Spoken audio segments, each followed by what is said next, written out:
I was in the university, the term soft skills didn't seem necessary. In fact, I didn't get to hear it until many years later. We had been trained to believe in technical skills, and I had gotten so used to learning those skills because I thought knowing them would increase my income.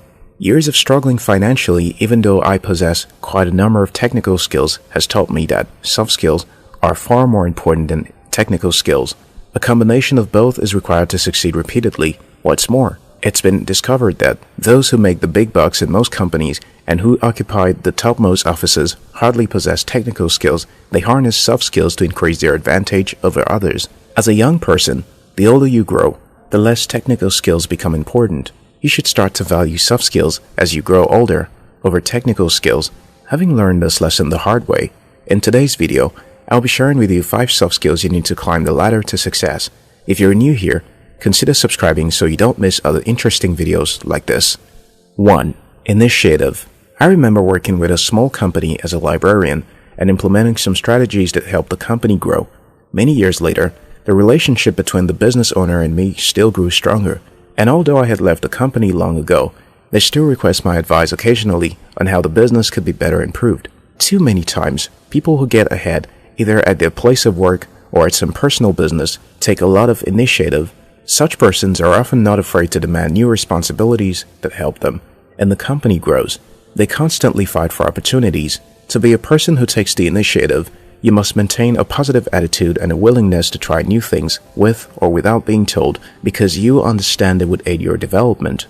When you use your initiative often, you gain a reputation as someone who always gets the job done. Like someone once said, if all you do is all you're paid to do, then you're not going to get better. Your success and constant improvement depend on your ability to take the initiative. 2. Problem solving. First, obstacles are a part of life. But people often put up 2 kinds of attitude towards obstacles. Some become passive in the face of obstacles and so wait for something to happen before they move on. Others figure out ways to get around the obstacles so they're not slowed down from making progress. Almost every time, we are confronted with this challenge to solve problems or avoid them. This is how you grow. Imagine this: you may not be skilled technically, but if you're skilled at discovering problems and solving them, you will supercharge your chances of succeeding. My boss recently gave me the task of finding a professional book designer for a book we want to publish in our company. Although I was a graphics designer, I was skeptical about my ability to pull off something profound, but I gave it a try anyway and submitted what I did. The design was splendid and approved. We never needed to require the service of a professional designer, and I also was encouraged to know I still could design great covers. You will encounter problems in the business world every day. How you approach and attack those problems will go a long way to determine the level of success you command in your career or business. If you can think creatively to find a solution to a complex problem that stumps other people, then not only will you look good in front of your peers and superiors, this will be something you can demonstrate in future interviews. Most successful people identify a problem, define a plan on how to resolve it, and follow up on those who are working on resolving it. This is how they soar in their career. If you can engage in creative thinking to solve complex problems, you will be considered a professional before others and your boss. This will also increase your chances of succeeding fast.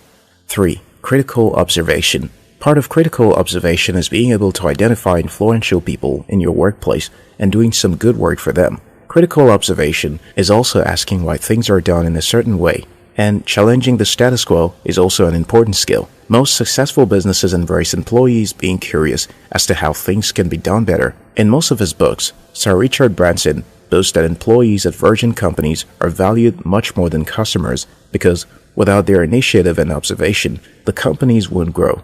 When you're noted for simplifying complex processes at work, you can save people's time and energy, which will improve your reputation at work. Successful people are able to observe what is important and what is not important, and can then prioritize their time and effort accordingly. 4. Building networks and relationships.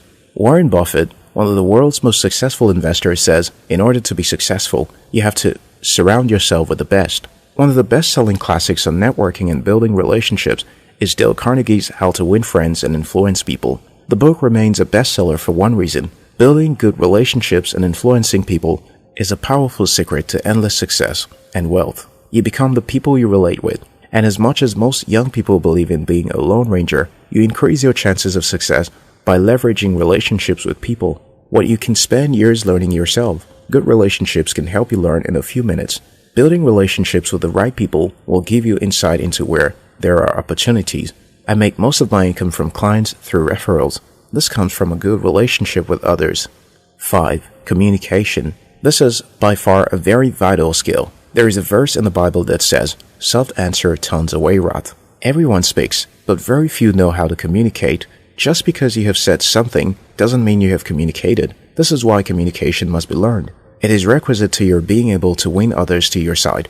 Part of effective communication is being able to tell others clearly what you mean simply and articulately. When people don't understand your point, they misconstrue it. Thus, communication must be learned. You must be able to speak as much as you should, as long as you should, as articulately as you should, while retaining your listener's attention. Many people who are very good at presenting may lack lots of other skills, but because they perform very well in front of a crowd, they quickly get ahead of their peers. Even in small meetings, if you can get your point across clearly and articulately, you will look good. It's a skill many people don't have. If this video inspired you, share the video with your friends. We love you.